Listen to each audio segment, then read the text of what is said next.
காலில் செருப்பு போட்டுக்கிட்டு போனதுக்காக அடிபட்டு ஊரை விட்டு விரட்டப்பட்டது என்னுடைய தந்தை.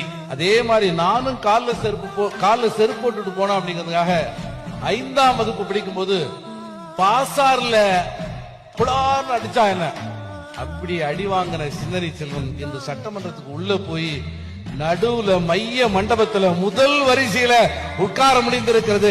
எழுச்சி தமிழன் திருமாவர்கள் அடையாளம் காட்டிய ஒரு சிறுத்தை சிந்தனை செல்வனாக இருக்கிறான்.